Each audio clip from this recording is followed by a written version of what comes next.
Monarch Legacy of Monsters episode 7's out. We find out right away that Tim didn't die. And overall, this episode is back to the same garbage we were getting before. Episode 6 ended on a high note with Godzilla showing up. And then we immediately abandon that timeline, go back to only the present day timeline. So we leave the 50s yet again, so they get no screen time in the past. And we go back to focusing heavily on May and her background, who I don't think anybody likes or gives a shit about. Let's get into it. This is just another episode for me that makes me think this show was supposed to be something else, and they incorporated a few monster things and references to get the show made. This entire episode feels like a completely different show than pretty much all the rest of them, and every episode has almost felt completely different tonally. Some of them feel like soap operas, some of them feel like dramas, some feel like rom-coms. This one, they have kind of like a corrupt corporation animal rights spy type deal where they're trying to rescue May and figure out what's going on. So it's just really all over the place. And I find it increasingly frustrating every week because I was hoping that last week was a turning point and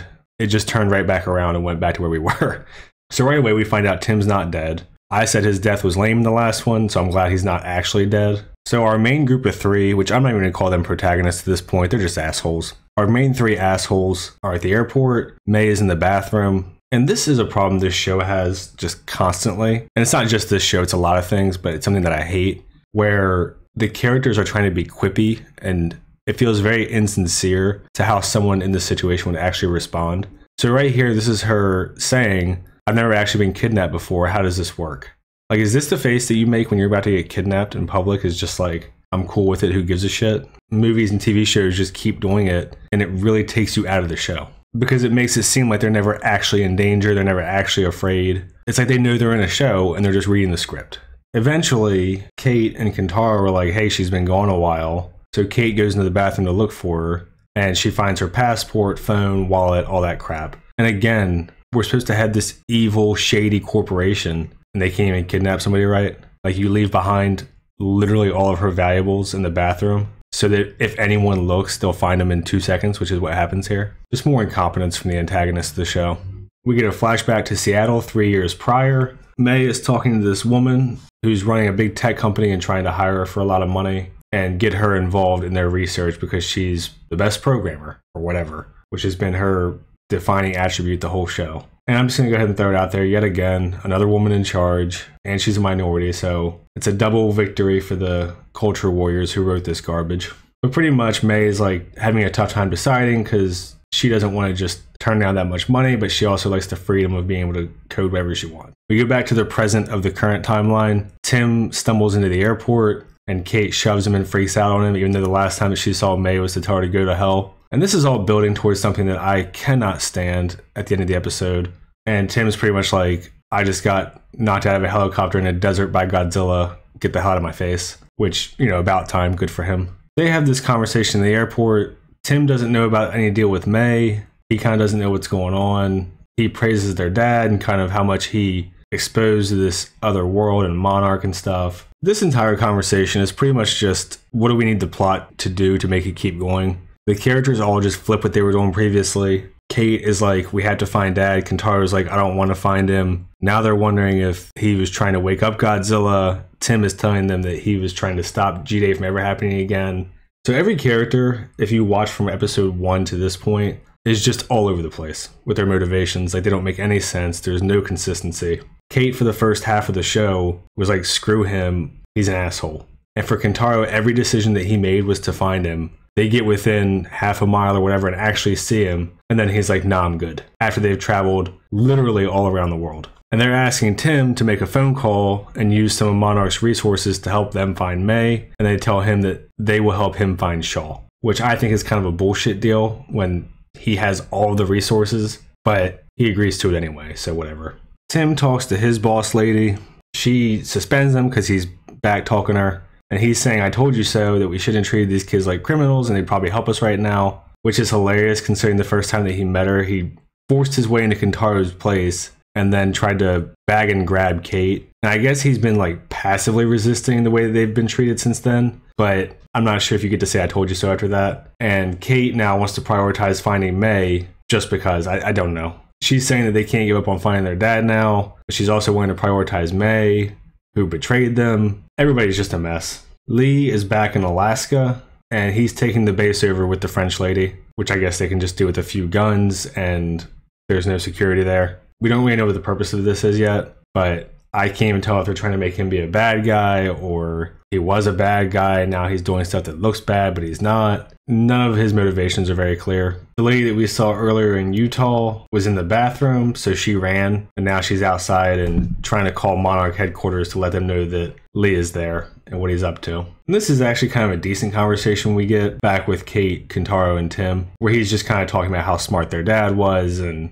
how he always had a unique perspective and all that sort of thing. I mean, this probably could have all been a lot more useful like 5 episodes ago, but it's still a decent scene at least. And this is also where we find out that May's name is actually Cora, which she had like 1 million passports, so it was pretty obvious to begin with, but they just now find out. So this is back to when May was actually working for this lady, because she eventually did take the job. And this is the type of shit that I can only assume is written by somebody my age or younger, because she's a total dick here, and she's being portrayed as in the right. The whole scene is pretty much May complaining that she's not being given the stuff that she wants to do or the responsibility that she thinks she can handle. And we find out she's been there for 6 months, and she thinks that she's better than all the other programmers and coders and stuff. Her boss is like, look, you are really talented, but it takes time to learn and get you where we need you to be, and blah, blah, blah. And this is just such a whatever millennial zoomer attitude of you just came from college, so you think you just fucking know everything, and you don't have any actual experience in the workforce. But the fact that she's not being portrayed as the asshole makes it feel that way to me. Like this was written by somebody very young who is probably self-inserting themselves as May. It's unfortunate because I've had jobs where I show up, you know, at oil rigs and construction sites, and because I look young, people automatically assume I'm going to be like a know-it-all prick because of people like this. So it's just one of those things that I find incredibly frustrating. And the fact that she's portrayed as in the right makes it even more obnoxious. And at this point, it almost seems like they're trolling just to see how much more unlikable they can make her. And don't worry, it's going to get worse before the episode ends. This is really funny to me, a little logistical thing. So she escaped from that outpost in the middle of Alaska, and now she's at a gas station, and it sounds like she walked there is the implication. It's like, oh, you have your super secret pseudo-military base that deals with giant monsters in walking distance from a gas station. Okay, whatever. She video calls in, says the base is overtaken at Outpost 88, and she was trying to observe the gamma pulses and whatever. And then we go back to see what Kurt Russell's doing. And here we get another one of those generic lines that Kurt Russell's charisma makes less cringy, but I still hate it, where the French lady is like, hey, what do you want to take? And of course he says all of it, because that's always the answer in a movie whenever anyone asks. They just said that shit in Rebel Moon too, which is a pile of dog shit, by the way.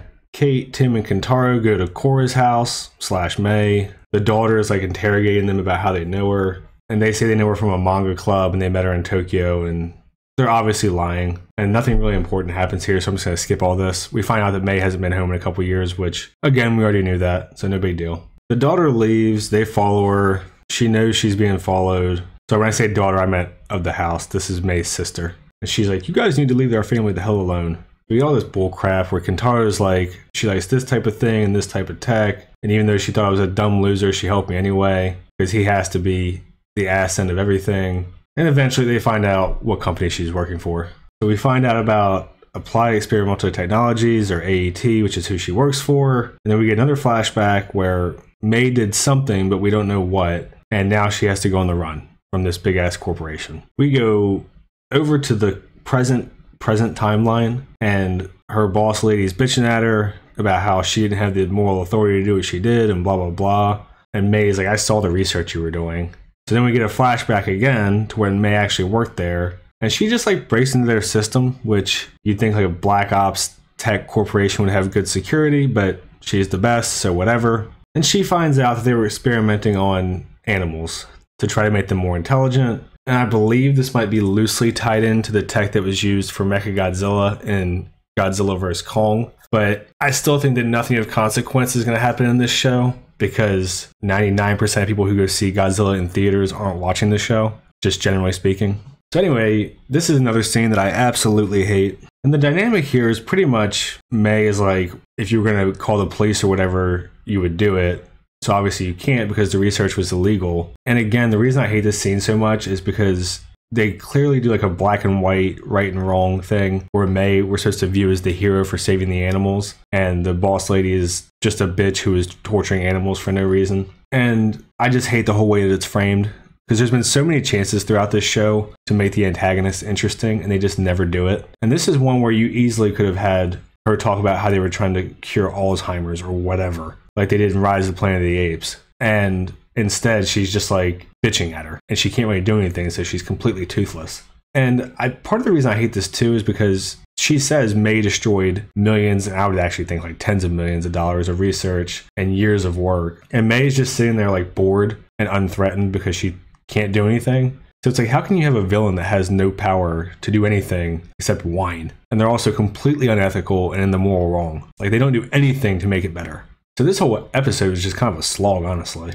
Tim, Kate, and Kentaro find out where May is because the boss lady says AET is going to handle it internally, which I don't even know what that means. They're a corporation. They can't just put her in jail. I guess the implication is that they can just disappear because they're a big corporation, and I'm sure the people who wrote this show were anti-corporations while they work for Apple. And they're going to set off a fake Godzilla alarm to clear out the building and go get May. And this is the type of thing to me that feels like this could have been written for a different show. Except in a different show, they would just set off the fire alarm, but because they need to incorporate the monsters, they set off a Godzilla alarm. That's just how this whole thing feels to me. Who knows? So the boss lady gives us some exposition here where she says that May wanted to help paralyzed people walk again, and they are in the business of monsters also because they want to know if something the size of Godzilla's neurological system can let him function, imagine what they could do with a sample or a specimen. So pretty much they want to catch one of the monsters for research purposes. Again, framing May as the one who wants to help people, and the boss lady is pure evil who wants to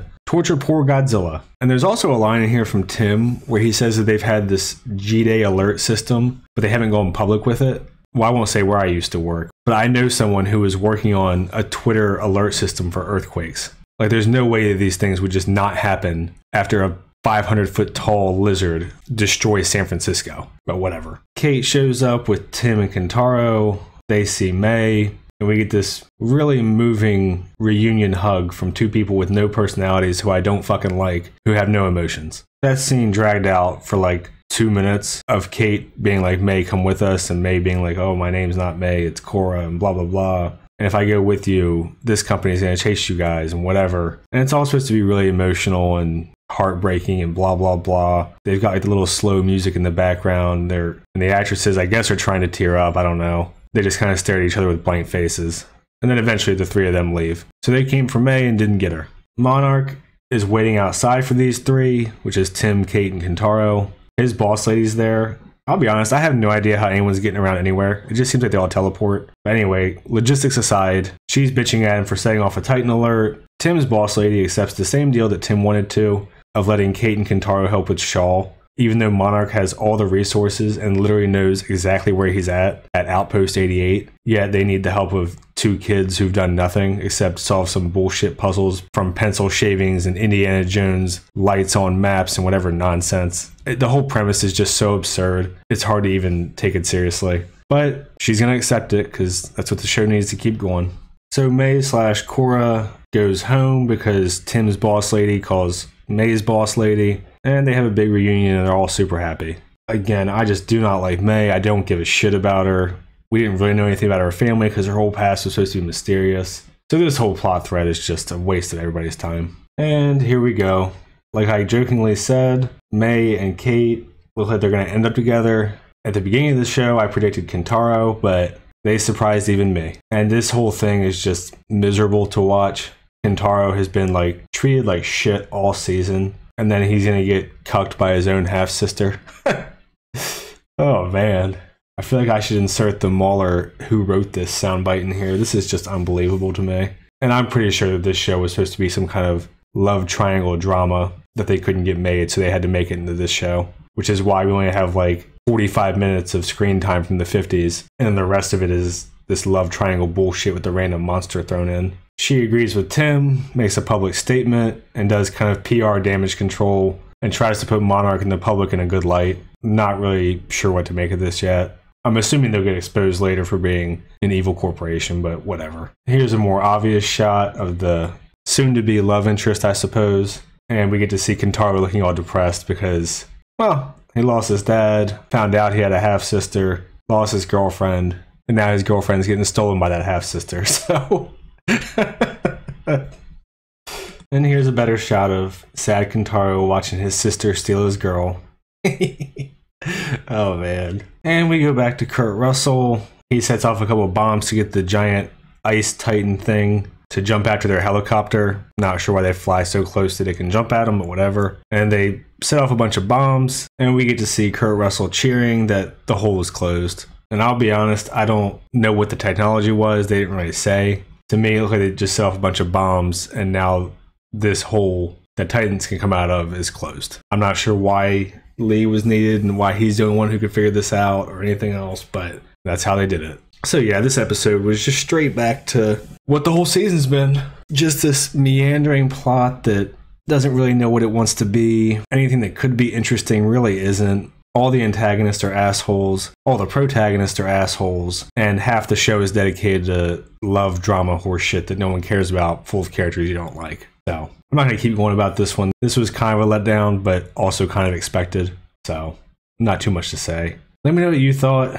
If you comment and say anything more than just insulting me, I'll try to respond. Like and subscribe and all that shit. See ya. Thanks.